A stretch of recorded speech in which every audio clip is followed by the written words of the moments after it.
In this video, I'm going to show you how to configure IPv6 global unicast addressing.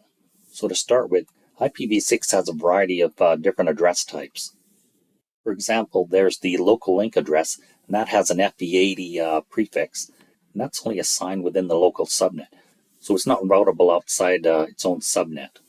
And that's a mandatory address that is automatically assigned on every IPv6 enabled interface. It also plays a key part with the routing protocol for setting up neighbor adjacencies, because that'll be based on the link local address. Then there's the /128 loopback address, and that's only a single address since it's a /128. Each device has a single loopback address, and it's 1/128. And it's the equivalent of the IPv4 loopback address, or sometimes called the localhost address. And that's 127.001, so same idea. And that also is automatically created when IPv6 is enabled. Then you have unique local addresses, or ULA. And these are equivalent to RFC 1918 private addresses. So they're only assigned within the private domain, and they're not routable across the internet.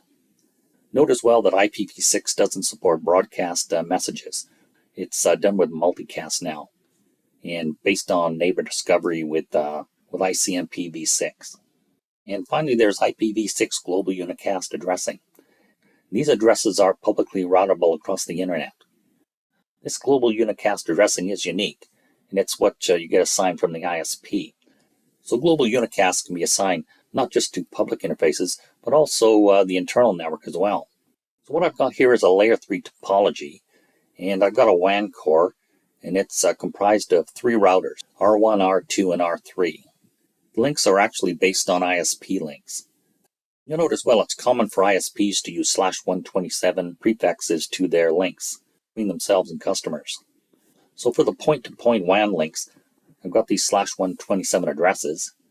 First 4 groups is the prefix, and I'll just assign a 0 and a 1 host IP address to each.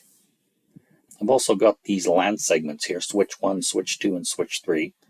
And they're going to be assigned /64 prefixes.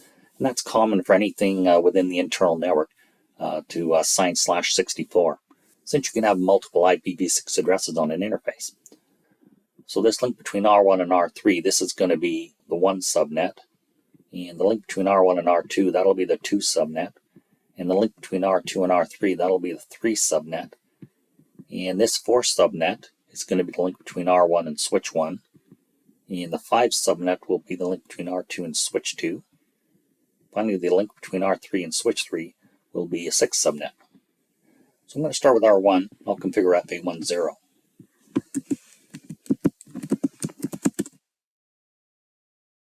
First thing I have to do is enable IPv6 globally.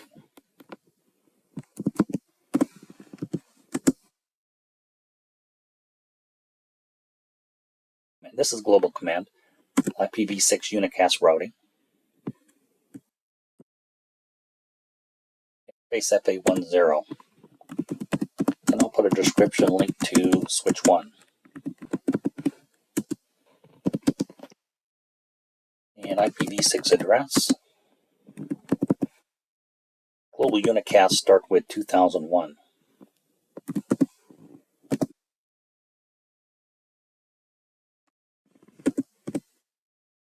So it'll be subnet 4. And 2 colons.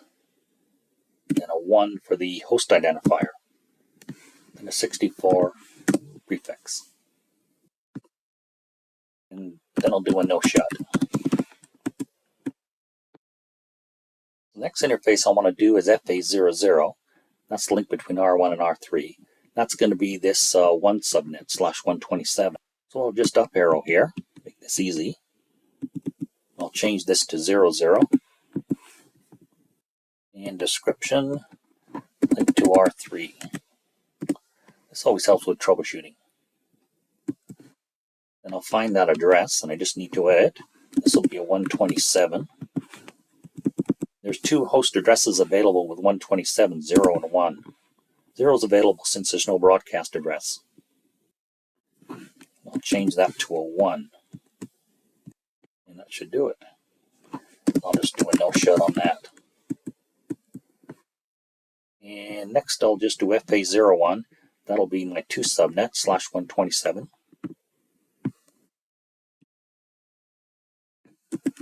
So 01. The description is linked to R2. Then the IP address. In this case, I'm going to leave that as a 0 as well. So the host addresses on the other routers will just be a 1. But it is subnet 2. And no shut. Pretty good there. Now we'll go to R2.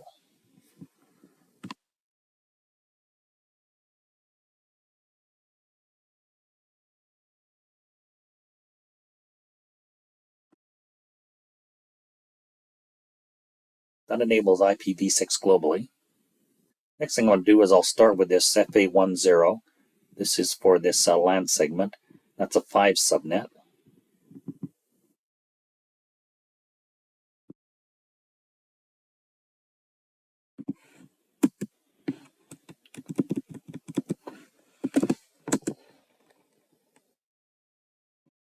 In description, this will be a link to switch 2.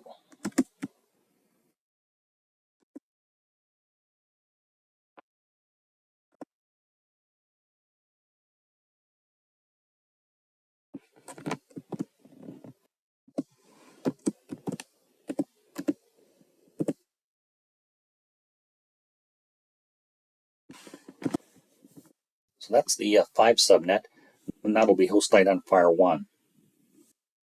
And I'll do a no shut there. Next thing I want to do is FA00 back to R1. That'll be that 2 subnet.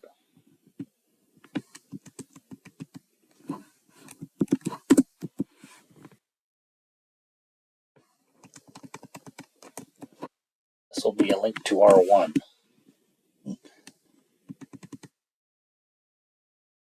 This will be a 127. And I'll leave that as a 1 since the other end is a 0.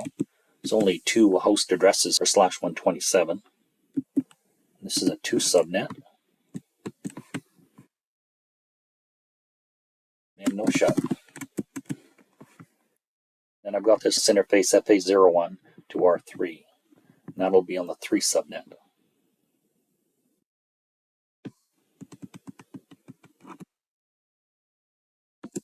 Interface FA01 to R3. This will actually be a 3.0 now. So R3 will the other end will use 1 as the host ID. And then a no shut.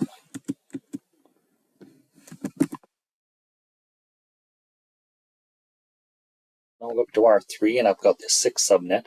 That's to the LAN segment with switch 3. That's FA10.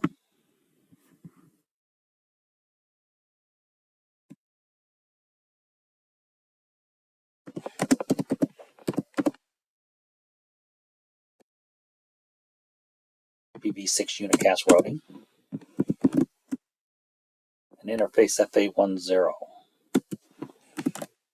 will be a link to switch 3.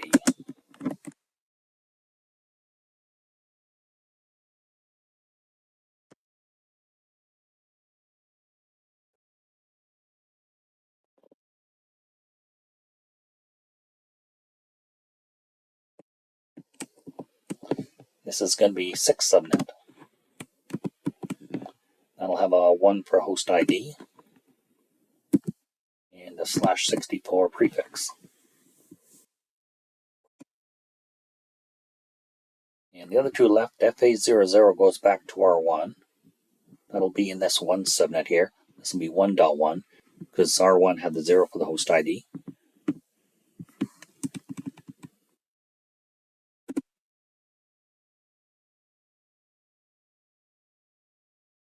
So we'll link to R1.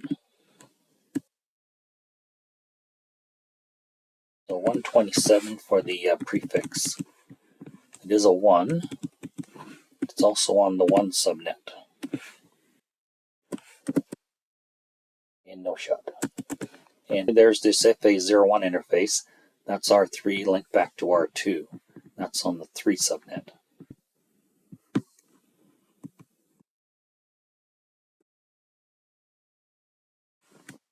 the link to R2.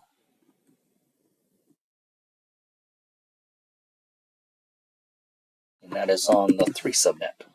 That'll have host identifier 1. The other end was host identifier 0.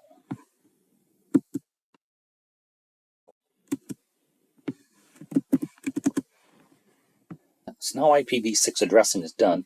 Now I'm going to verify the interfaces are operational. So go to R1. We'll copy run to start.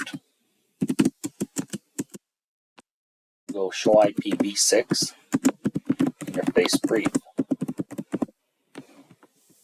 And you see there FA00, 01, and 10. They're all up. Notice here at the top for 00, if I assign a 0 for the host identifier, it's just going to show up like that, although it is using a 0. And as mentioned, I can do that since there is no broadcast address with IPv6. And I've got FA01, that's the same thing. These are the WAN links. And then FA10, this is the LAN segment, and that's got the 4 subnet and 1 for the host ID. So the other end could be 2, could be 3, could be 100, 200. FB80 is the link local address, and that is automatically generated when IPv6 is enabled on the interface. And as mentioned with the IPv6 auto configuration video, it does it based on the local MAC address that's unique for each interface on each device. So it takes that unique MAC address on the interface and does some calculation based on this EUI64 standard and creates a unique 64-bit host identifier and creates a unique link local address. I'll go to R2.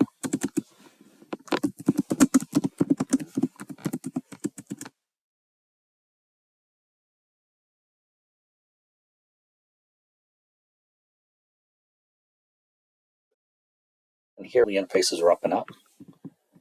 Here the top one, this is a WAN link. 00 is the link back to R1. It's got a 1 for the host ID, since R1 has 0 for the host ID. And it looks fine there. The bottom one is the LAN segment again. And 01 has a 0 for the host ID, since there's nothing after the 3. So that looks fine there. In R3, I'll just make sure everything's operational here.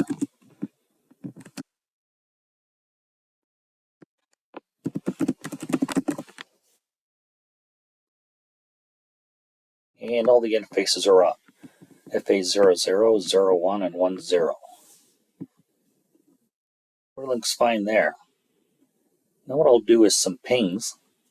What I want to do is ping FA00. I'll do that from R1. With FA00, what I'll do is just copy this address here.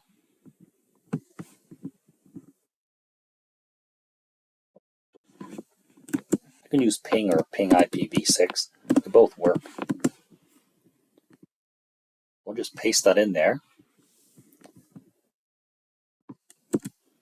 And 100%. So that's working fine. The other thing I want to do is ping from R2 to R1 and also from R2 to R3. I can only ping between the routers since there's no routing that is currently configured. So we'll take this FA01 right there. And I'll go back to R2.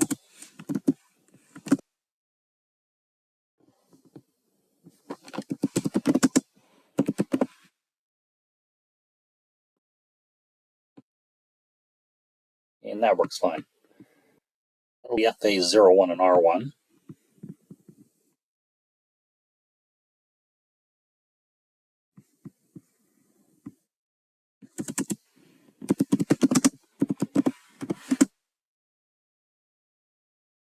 That'll be a 0. So add a 0 to that. And works fine, 100%. Now the IPv6 interfaces are all configured and operational, and that concludes the video.